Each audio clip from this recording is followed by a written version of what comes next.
Bienvenue à Synchronicité, l'éveil de la conscience, animé par Isabelle Churchill.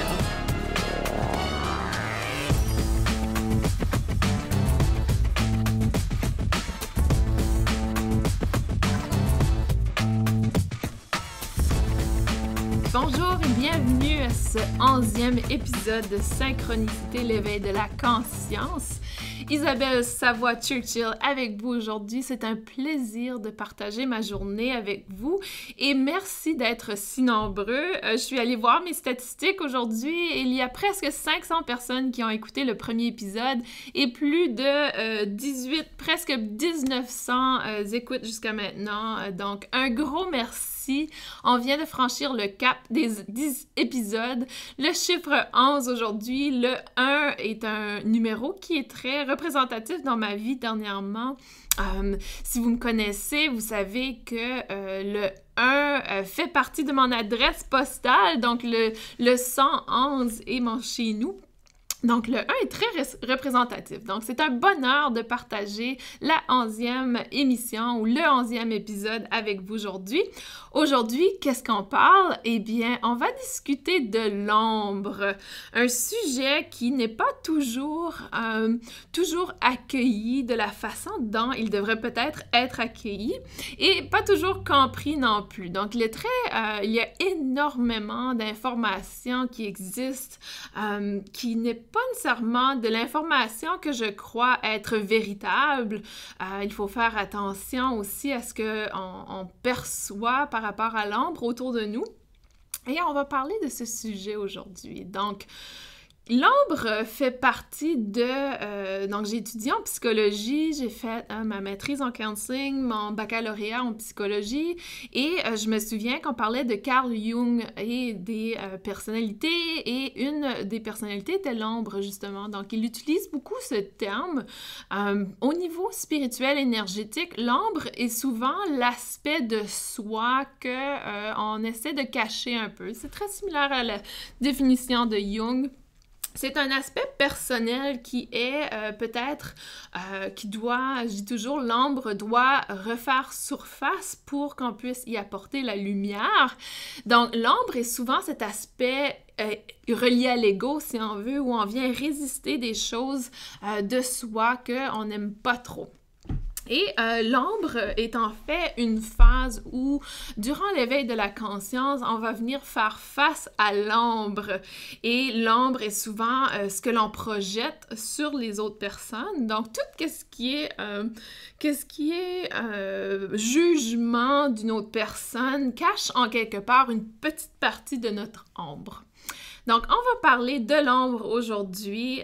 Nous n'allons pas vraiment discuter nécessairement de l'aspect entité négative, fantôme, démon, etc. C'est plutôt l'ombre associée à notre être. Peut-être une autre journée, on va parler des démons et des entités négatives.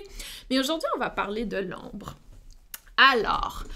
qu'est-ce que l'ombre? L'ombre, comme je le décris, c'est ce côté de soi qui on cherche à cacher et c'est souvent un aspect qui est pas nécessairement dans le conscient. Donc, c'est très souvent inconscient.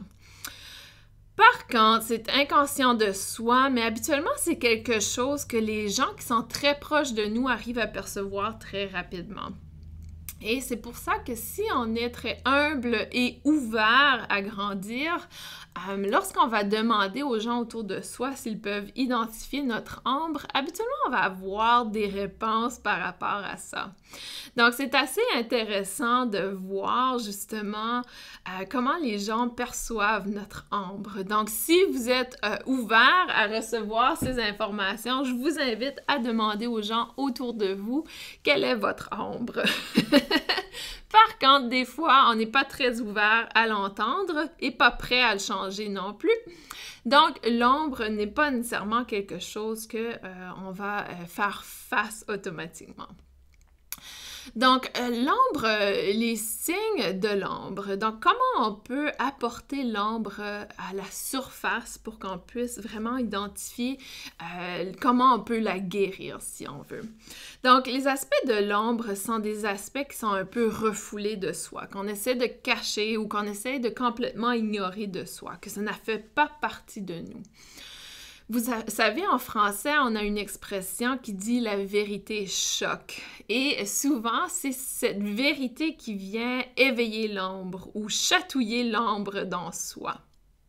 Donc, prenez un moment peut-être pour réfléchir à quels aspects viennent vraiment vous chercher.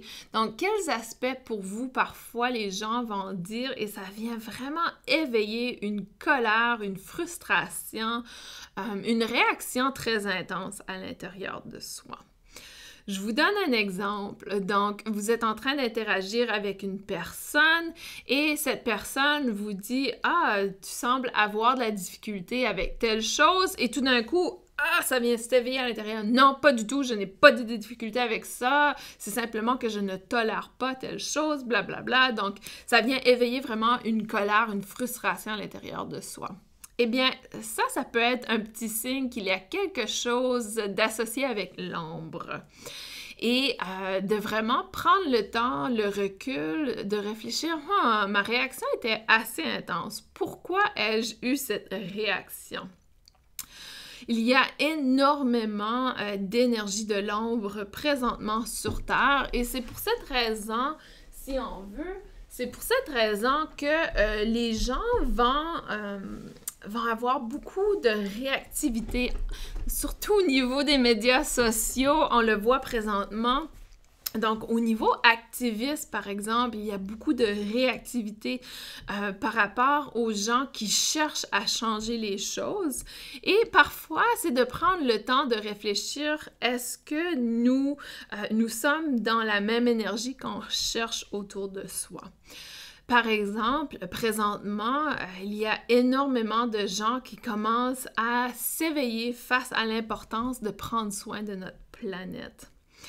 Et oui, c'est important de prendre soin de notre planète, mais il faut faire attention aussi de la façon dont on vient présenter cet aspect.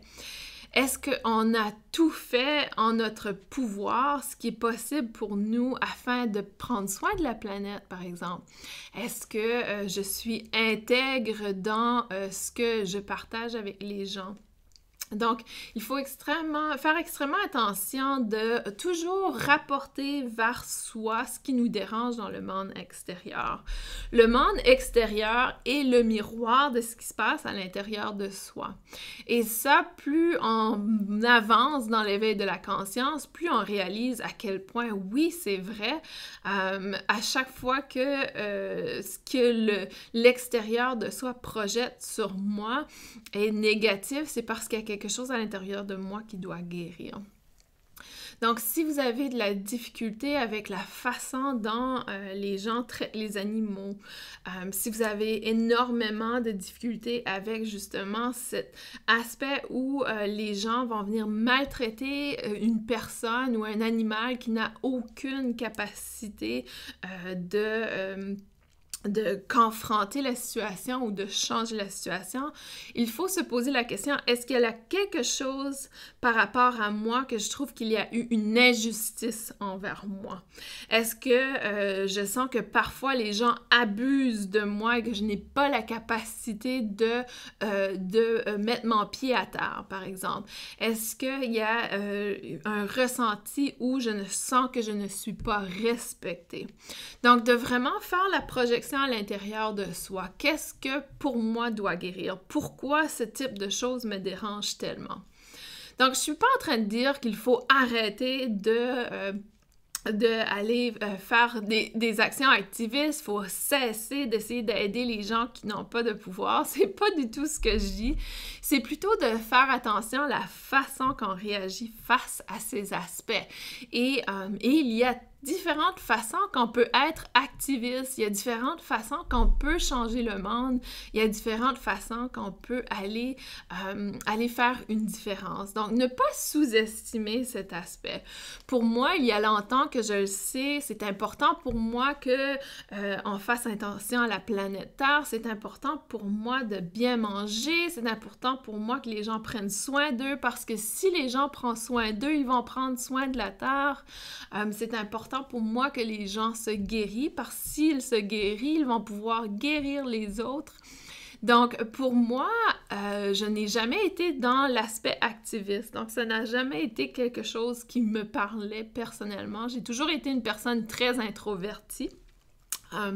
Donc, pour moi, d'être sous l'œil du public, c'est un endroit un peu inconfortable, dans le sens que je ne cherche pas à convaincre les gens non plus, ça ne fait pas partie de moi. Si j'avais voulu faire ça, j'aurais fait un travail différent. Donc, c'est pour ça aussi que je suis allée dans l'aspect counseling, psychothérapie en tant que carrière, parce que j'aime beaucoup cette interaction un à un, j'aime beaucoup aider les gens, guider les gens peut-être, mais que les gens fassent leur propre idée, fassent leur propre développement. C'est tellement important pour moi. Donc, parce que ceci est très important pour moi, il était important que je le fasse en premier.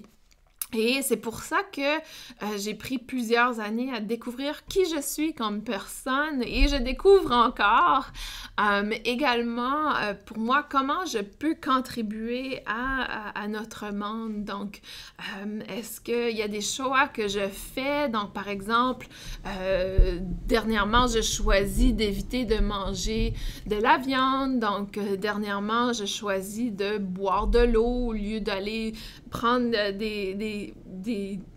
des breuvages qui ont beaucoup de sucre. C'est important pour moi de faire de l'exercice, de maintenir ma capacité physique.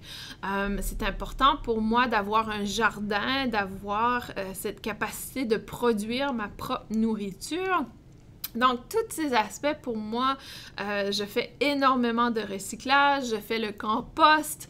Donc, pour moi, ce sont toutes des façons que j'ai trouvées à pouvoir justement contribuer à maintenir un équilibre sur Terre, si on veut. Et j'évite le plus possible d'être dans la consommation au niveau d'acheter. Donc, toute cette économie de consommation qu'il faut absolument avoir le iPhone de l'année, qu'il faut absolument avoir tel aspect qui vient tellement nourrir cet aspect que on dirait qu'on ne prend plus la reconnaissance de l'importance du matériel, parce que le matériel devient automatiquement, on s'en débarrasse très facilement. Donc, pour moi, c'est un aspect que j'essaie de prendre un recul et de me dire, OK, ce que j'achète, comment je peux garantir qu'il ne sera pas aux poubelles dans 5 ans? Donc, essayer d'avoir cette perception à long terme. Tout ça pour dire que ça fait partie du travail de l'ombre, justement, de reconnaître qui on est comme personne, comment on contribue, qu'est-ce qui nous dérange dans le monde extérieur. Pour moi, au niveau animaux, par exemple, j'ai 2 chiens. C'était tellement important pour moi d'adopter un chien qui était dans le besoin au lieu d'aller payer une personne 5 000 $ pour un chien qui a été produit, etc. Donc, pour moi, il y a des convictions que l'on a et qu'on essaie de nourrir. Donc, tout ça pour dire que je n'essaie pas d'imposer ces convictions aux autres personnes, par contre. Donc, si toi, tu veux manger de la viande, mange la viande. Donc, choisis ce que pour toi, c'est ta réponse. Donc, il faut faire attention, justement, lorsqu'on vient essayer d'imposer quelque chose sur une autre personne. C'est justement un message de notre âme qui dit « Ah, t'es pas prêt à faire le travail sur toi-même, donc tu vas aller travailler sur les autres. » Et ça, j'étais là, je le suis parfois également, surtout avec les gens qui sont proches de moi, on veut tellement les aider et par exemple, on veut leur imposer nos convictions. Alors que des fois, justement, ce besoin d'imposer des convictions est tout simplement notre corps mental qui évite de faire son travail personnel. Et c'est souvent cet aspect où on doit être alerte et se dire « Oh! » Cet aspect me dérange énormément. Je dois prendre un moment de réflexion et de recul et aller identifier pourquoi cette situation me dérange. Qu'est-ce que par rapport à cette situation, je dois apprendre, je dois évoluer, etc. Donc, l'ombre est vraiment un aspect de soi qui est très profond, très caché, qui ne veut pas venir à la surface et que ça prend énormément de travail pour ressortir. Beaucoup de gens qui font de la psychothérapie ont fait un gros travail personnel et ont dû faire face à leur ombre. Et non seulement faire face à notre ombre nous apporte un changement au niveau, j'en avais parlé, je crois, au début dans les premiers épisodes de la balado, de l'aspect de la mentalité de la victime. Et ça, c'est ce que notre ego cherche à contrôler, c'est qu'il n'y a absolument rien que l'on peut faire pour changer. Nous sommes victimes de notre environnement. Donc, de vraiment faire attention dans quel espace on se situe. Est-ce qu'on fait face à notre ombre?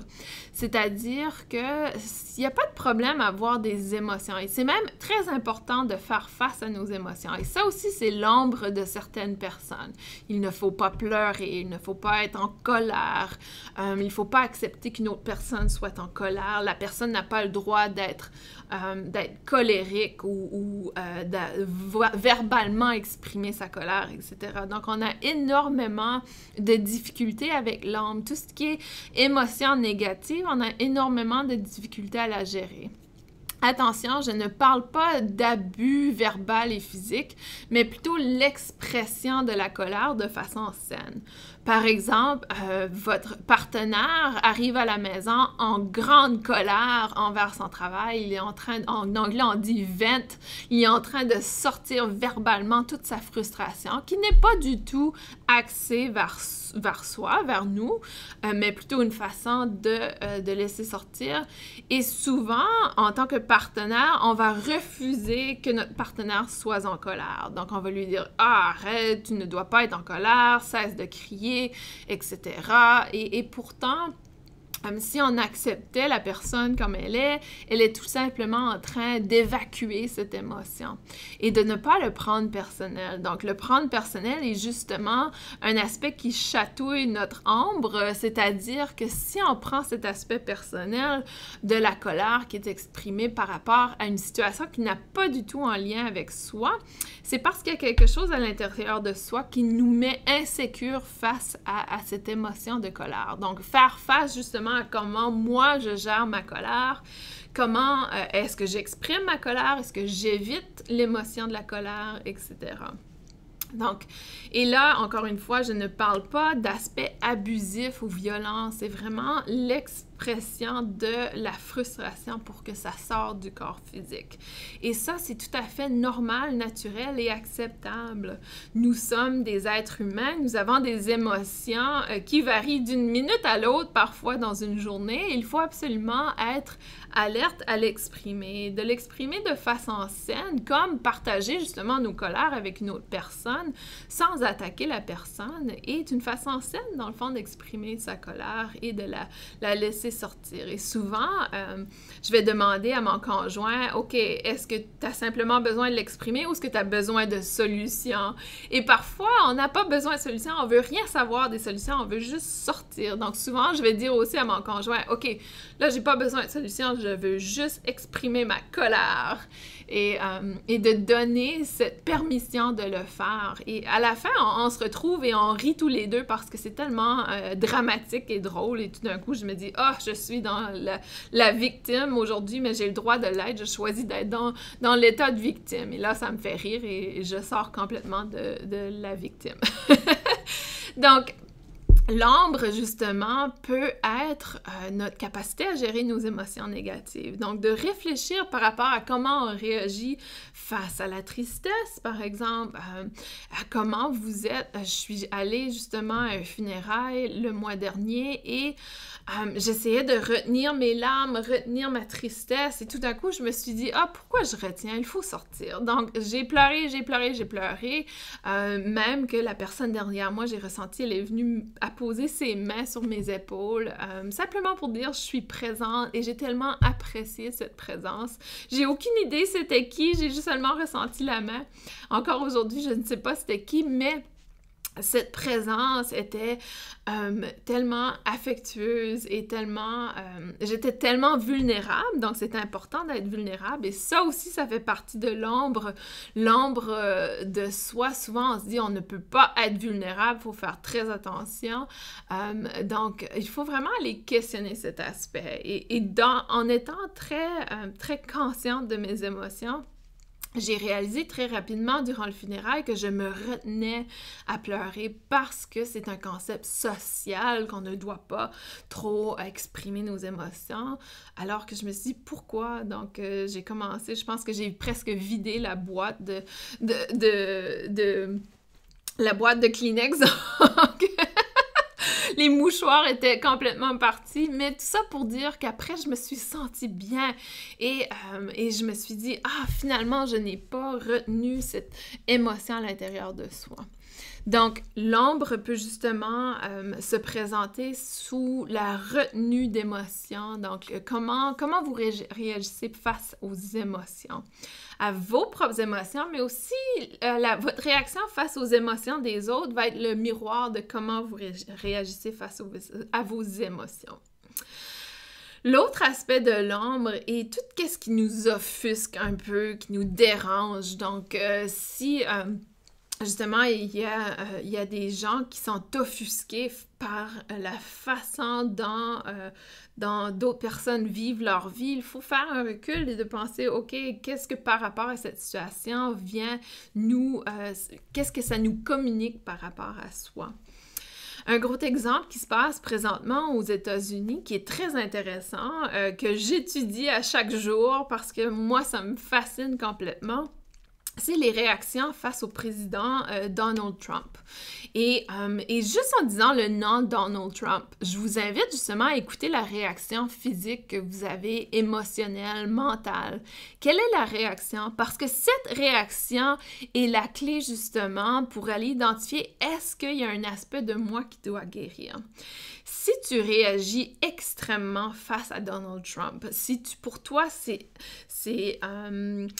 vraiment frustrant, c'est colérique, c'est très intense l'émotion que tu vis. Simplement, pour moi, que j'exprime le nom Donald Trump, quelle est la réaction qui vient? Parce que ta réaction va être justement la clé pour voir est-ce qu'il y a quelque chose à l'intérieur de toi qui doit guérir, qui est projeté par justement Donald Trump. Et dans les États-Unis, c'est très réactif face à Donald Trump, autant pour et contre Donald Trump. Il y a les deux côtés et l'un n'est pas meilleur que l'autre, je vous le dis. Les deux ont quelque chose à guérir. Donc, si pour vous, vous êtes pro-Trump et vous êtes contre Trump et que vous êtes très extrême dans votre position, c'est parce qu'il y a quelque chose à l'intérieur de vous qui est projeté par rapport au président des États-Unis. Ce qu'il représente présentement, c'est assez intéressant. Donc, il y a beaucoup de gens dans le domaine spirituel qui sont en fait, je devrais pas dire heureux, mais qui comprennent la présence et le rôle de Donald Trump dans notre monde. Et si vous pensez à Donald Trump, donc l'un des aspects qui est très qualificatif de Donald Trump, c'est sa capacité à communiquer sur les médias sociaux. Donc, il est toujours sur Twitter, en train de dire des bêtises, des fois, des choses qui n'ont aucun sens, en train de faire de l'intimidation, en train de critiquer, de juger, donc toujours les médias sociaux, et même que c'en est un peu embarrassant dans le sens qu'ils n'ont tellement qui sort à chaque minute, à chaque jour.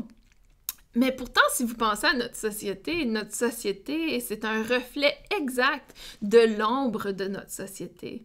Notre société est addictée aux médias sociaux. Et il y a tellement de gens qui sont seulement dans cet aspect médias sociaux. Ce qui nourrit Donald Trump, c'est l'attention. Et c'est la même chose, c'est vraiment l'aspect de notre âme, de notre société. Notre société vit sur l'attention. Tous les petits j'aime sur Facebook, tous les petits cœurs sur Instagram, le nombre de gens qui nous suivent, ça nourrit énormément de gens présentement. Donc, tout ce que Donald Trump représente, c'est un côté de notre ombre. Donc, la raison pourquoi il y a tellement de gens qui réagissent intensément à Trump et que justement, pour eux, c'est une projection qu'ils doivent revenir vers eux et peut-être écouter justement certains aspects que Trump fait de négatif, peut-être qu'on le fait également. Donc, j'avais fait une expérimentation justement sur mon Instagram. Souvent, j'appose, et je crois que j'en avais parlé dans un épisode précédent, souvent j'appose des images, des citations, des choses qui nous encouragent à faire grandir, à cheminer, des messages de la nature, des animaux. Et à 2 reprises, j'ai affiché, j'ai publié des photos de moi. Et c'était une, c'était, je sortais de la coiffeuse, donc l'autre, je prenais une marche, je pense, à Montréal. Et je voulais faire une expérimentation pour voir si les gens réagissaient différemment face à ce que j'affichais. Et en effet, les gens ont beaucoup plus aimé, donc j'ai eu beaucoup plus de gens qui sont allés aimer mes photos de moi physiquement belle, parfaite, tout arrangée, sortant de la coiffeuse. Donc, tout ça pour dire que c'est vraiment une réflexion de notre société. Nous sommes très dans l'aspect physique.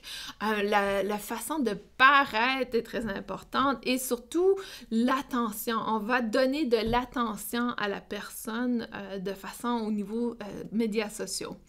C'est ce qui nourrit Donald Trump. Donc, si les gens cessent d'aller sur son Twitter, il n'y aura aucune raison d'exister ou d'afficher de l'information. Donc, plus les gens nourrissent cet aspect, plus ça les frustre également et on n'arrive pas... les gens n'arrivent pas à justement faire le miroir et réaliser que dans le fond, Donald Trump est tout simplement une projection de notre société, de qui on est comme personne en général. C'est sûr que on a tous une petite envie d'être reconnus par les autres, alors qu'il y a des gens que c'est extrêmement important qui créent leur carrière sur Instagram. C'est tous ces gens, les célébrités de YouTube, par exemple. Donc, c'est tout par rapport...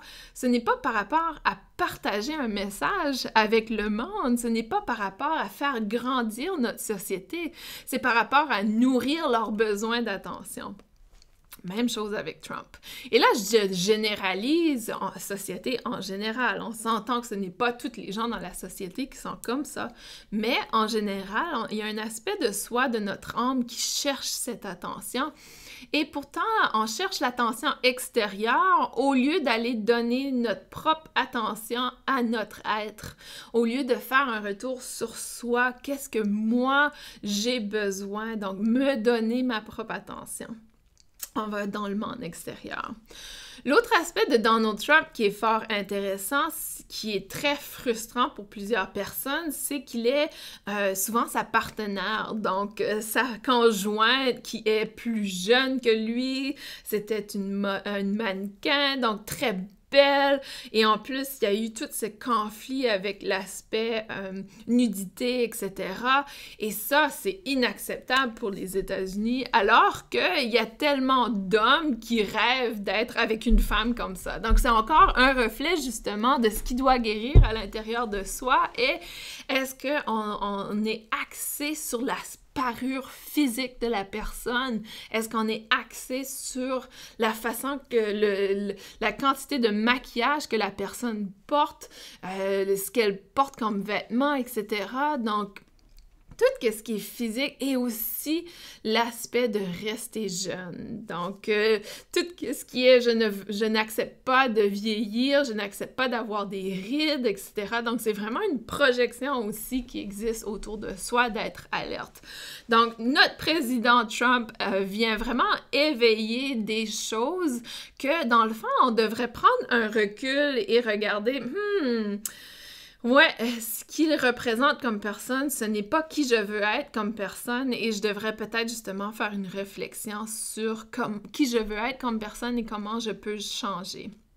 Ce qui est également intéressant, c'est que les gens qui sont contre Donald Trump, beaucoup ont l'affirmation Trump, love, non, attends.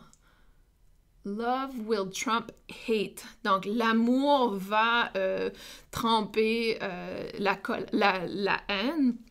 Et c'est tellement incroyable la haine que certains partisans contre Trump vont apporter, la haine de Trump.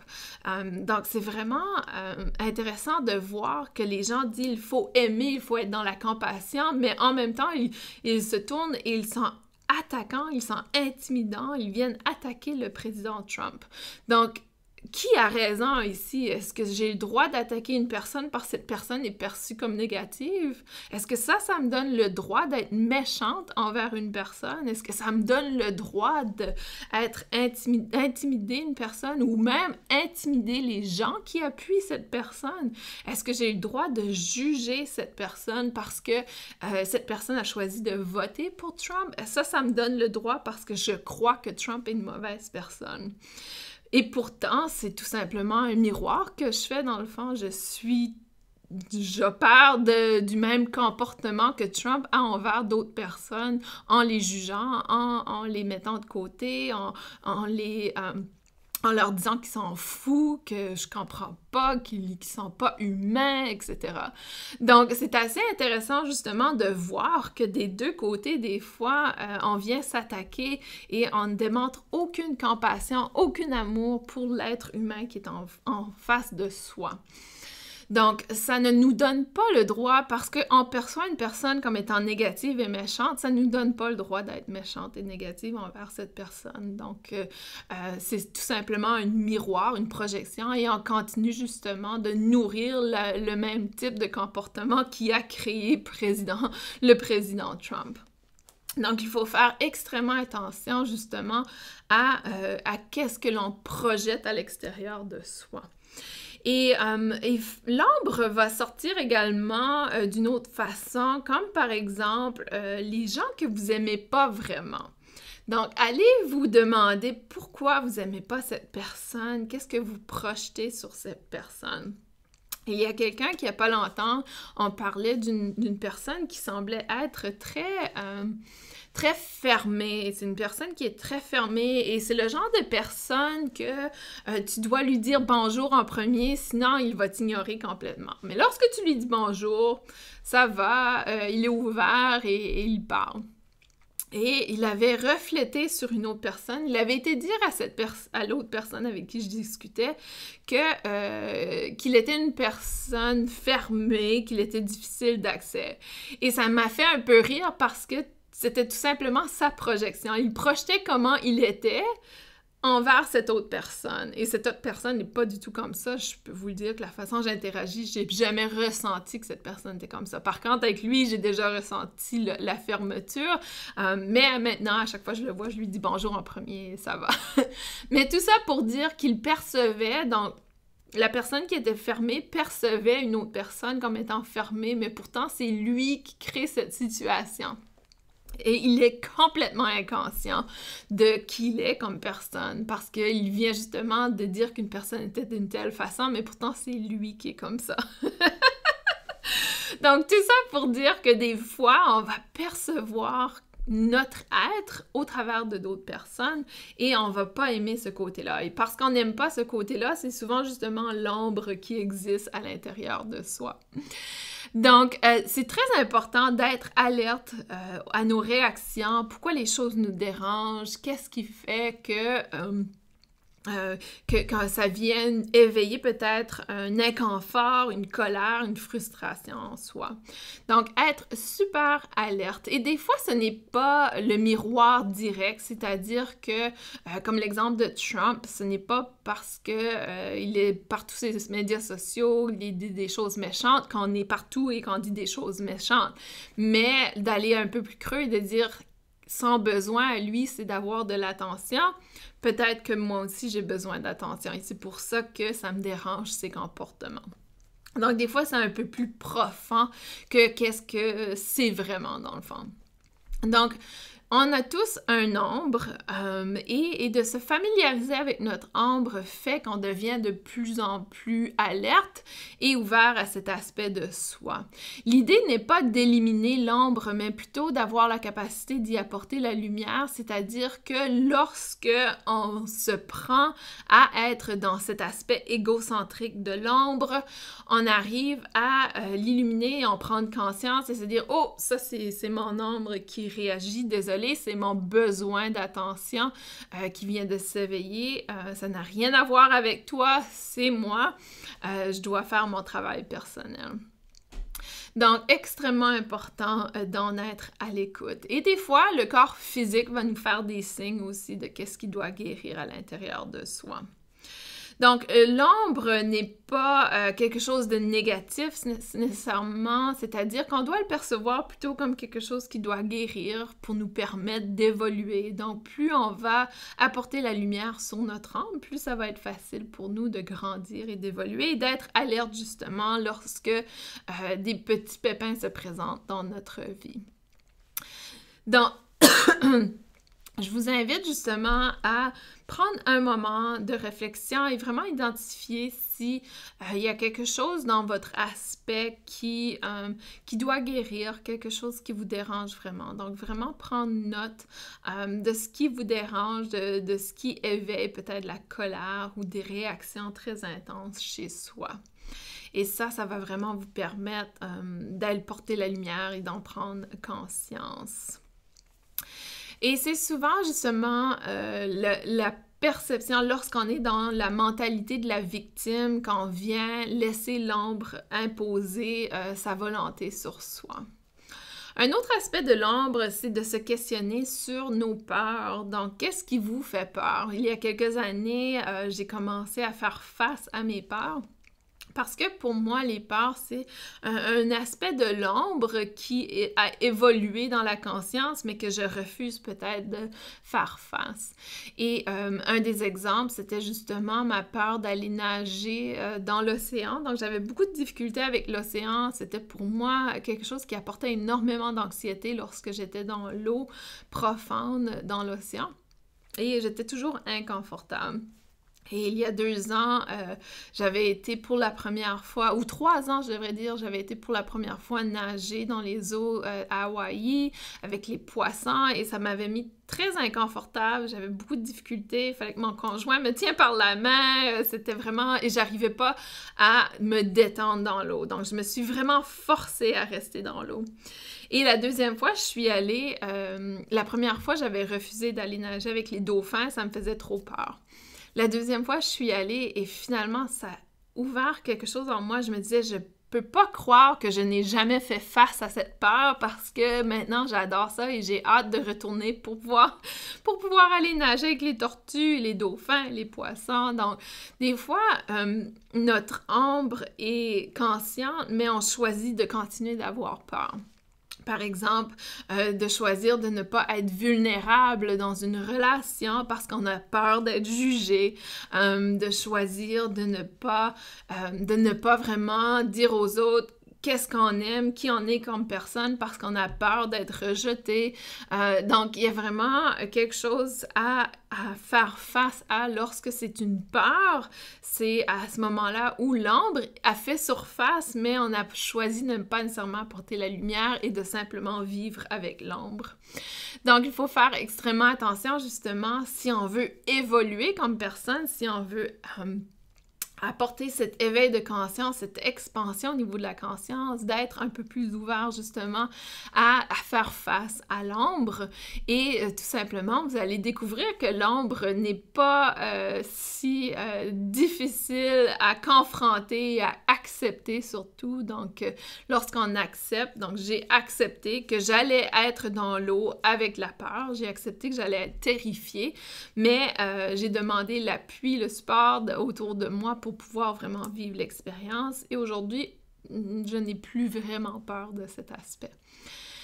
Donc, ça conclut l'épisode d'aujourd'hui sur l'ombre. L'ombre est vraiment un aspect, si on réussit à l'identifier, à y apporter la lumière, qui va vous faire grandir énormément dans votre réveil de conscience. et vraiment faire un shift, comme je dirais en bon français, un changement de perspective, une capacité de percevoir votre environnement de façon complètement différente. Pour moi, aujourd'hui, Donald Trump me dérange pas du tout. Il me dérangeait énormément lorsqu'il est entré en pouvoir. J'ai fait un moment de réflexion personnelle. Je choisis maintenant de le percevoir de façon différente. Je crois que sans lui, on n'arriverait pas à faire cette guérison. Sans lui, j'aurais pas guéri cet aspect de moi. Donc, il est là pour une raison. Et je suis certaine que vous pouvez faire le même type de réflexion pour d'autres choses qui vous dérangent dans la société ou dans les nouvelles, etc. Et je choisis aujourd'hui de ne pas être activiste, mais plutôt de partager l'amour, de partager les choses positives. Donc, de vraiment, pour moi, si les gens arrivent à justement découvrir comment ils sont beaux, comment ils ont une belle lumière qui leur habite, s'ils arrivent à accéder à cette lumière, ils vont arriver à prendre soin de la terre, ils vont arriver à avoir de la compassion envers les autres, et c'est ce que je veux. Donc, c'est ce que je cherche à partager dans ce monde. Donc, je vous invite à faire la même chose, de voir comment vous pouvez partager cette compassion autour de vous, partager cet amour de l'être, partager cet amour de la vie avec les autres personnes pour qu'ils choisissent, en revanche, de vraiment faire attention à eux, faire attention à leur personne, à leur être physique. Et lorsqu'on se respecte soi-même, on respecte notre entourage également. Je vous embrasse, je vous souhaite une belle fin de journée. Ceux et celles qui sont membres VIP du balado, je vais avoir quelques activités pour vous, pour pouvoir découvrir votre âme et pour pouvoir vraiment travailler sur votre ombre. Donc, je vous invite à aller dans la section membres. Pour ceux et celles qui ne sont pas membres VIP, le coût est de 75 $, 75 américains. Donc, c'est un peu moins en euros, un peu plus en canadien. Et je vous invite à visiter ma page, donc isabelleschurchill.com, et dans la section services, vous allez avoir justement le produit qui s'intitule membre VIP du balado. Vous pouvez l'acheter. Lorsque vous aurez acheté, je vous donne accès à une page privée où vous aurez toute l'information concernant les balados de la première saison. On est encore dans la première saison jusqu'au mois de mai, je crois. Et vous aurez accès à tous les outils que j'ai développés pour les balados précédentes et pour les balados qui vont venir dans l'avenir. Je vous souhaite une belle fin de journée. Merci d'être avec moi. C'est un plaisir et toujours, je suis ouverte à vos commentaires, vos suggestions pour le prochain balado. Ça va me faire plaisir d'enregistrer un épisode sur vos questionnements personnels, de vraiment personnaliser cette expérience pour vous. À bientôt!